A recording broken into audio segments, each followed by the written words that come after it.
बिस्मिल्लाहिर्रहमानिर्रहीम। आज का हमारा फर्स्ट टॉपिक है refraction of light. The process of bending of light as it passes from one medium to another and vice versa is called refraction of light. जब ray of light एक medium से दूसरे medium में पास होगी तो वो bend हो जाएगी। फॉर एग्ज़ाम्पल हम डायग्राम में देखते हैं तो देखिए हमारे पास एक मीडियम है, ये हमारे पास एक डेंसर मीडियम है और ये हमारे पास एक रेयर मीडियम है।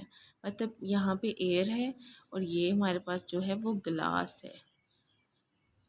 ये क्या है? ये एयर मीडियम है। तो ये एयर मीडियम क्या होगा? रेयर मीडियम होगा।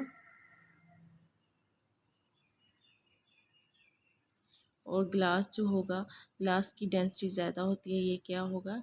डेंसर मीडियम होगा।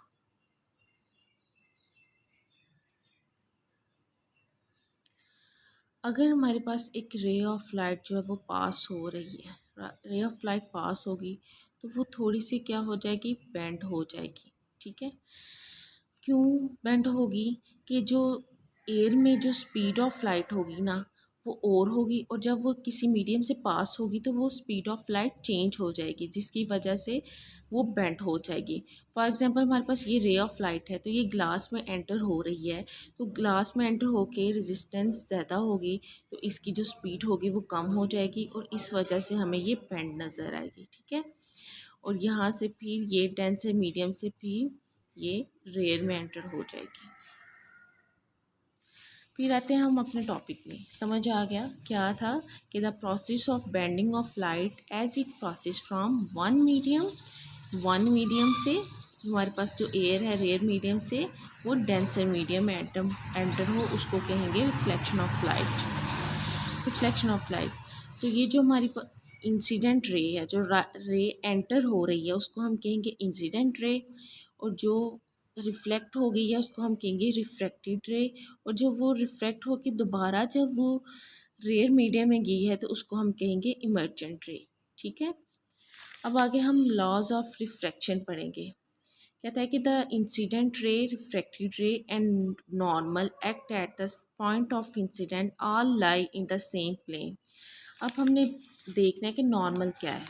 जब हमारी इंसिडेंट रे बेंड होगी, मतलब वो रिफ्लेक्ट होगी, ये बाउंड्री के साथ वो टच होगी,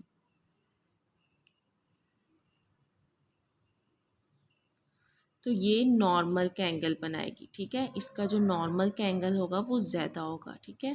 और जब ये रिफ्लेक्ट हो जाएगी तो ये नॉर्मल से दूर हो जाएगी, मतलब इसका जो एंगल ऑफ रिफ्लेक्टेड होगा ना वो स्मॉल होगा। एंगल ऑफ इंसिडेंट ज़्यादा होगा और एंगल ऑफ रिफ्लेक्टेड स्मॉल होगा। ठीक है। तो ये नॉर्मल पे, मतलब ये नॉर्मल से दूर हो जाएगी जब ये रिफ्रैक्ट होगी। तो कह रहा है कि फर्स्ट लॉ कह रहा है कि द इंसिडेंट रे, रिफ्रैक्टेड रे और नॉर्मल जो है वो एक ही प्लेन में एक्ट कर रहे हैं, ये सेम प्लेन में एक्ट करेंगे। फिर सेकंड कहता है कि the ratio of the sine of the angle of incidence to the sine of the angle of refraction is always equal to constant. कि जो साइन एंगल ऑफ इंसिडेंट और angle of refracted जो होगा वो constant के equal होगा। हमने laws of reflection में पढ़ा था कि जो एंगल ऑफ इंसिडेंस है वो एंगल ऑफ रिफ्रैक्शन के बराबर होता है, रिफ्लेक्शन के बराबर होता है। ठीक है। वहाँ पे क्या था कि जो एंगल ऑफ इंसिडेंस जितना था ना वहाँ उतना ही एंगल ऑफ रिफ्लेक्शन था। लेकिन हमारे पास रिफ्रैक्टेड में क्या है?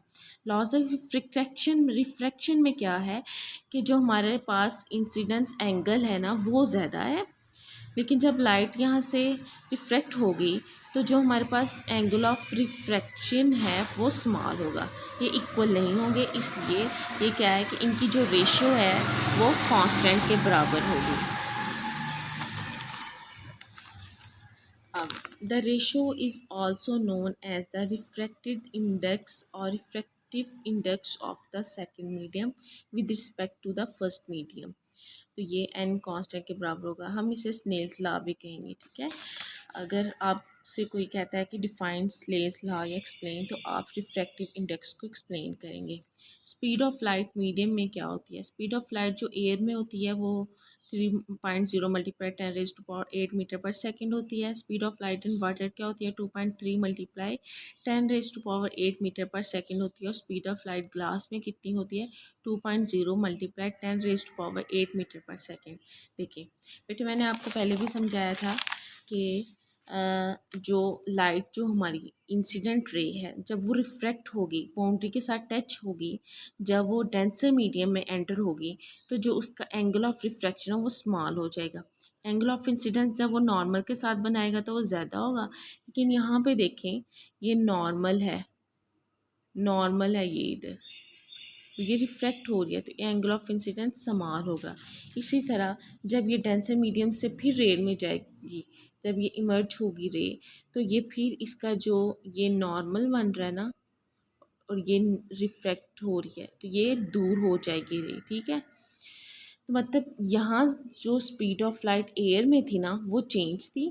जब वो डेंसर मीडियम में आई तो वो स्पीड ऑफ लाइट और हो गई, ठीक है। और जब वो फिर बाहर निकली तो फिर लाइट की स्पीड और होगी।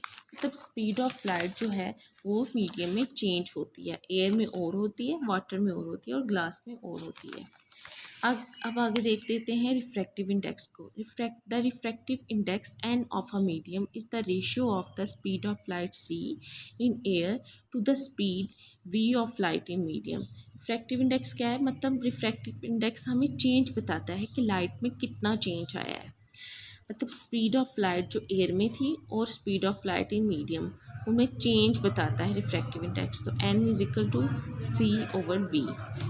अब हम एक एग्जांपल समझ लेते हैं।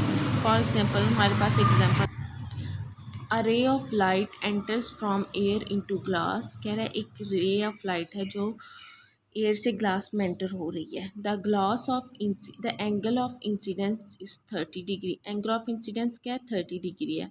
Of the refractive index of glass is 1.52। Diffractive index क्या है ग्लास का? वो 1.52 है। मतलब हमारे पास एन क्या है? 1.52 है।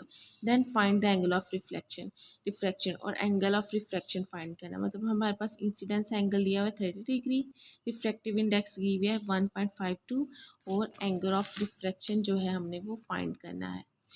तो हमने पीछे रिफ्रैक्टिव इंडेक्स का फार्मूला पढ़ा, sine i over sine r is equal to n. Sine i की हम वैल्यू लगाएंगे, एन की वैल्यू लगाएंगे, साइन आर उसी तरह।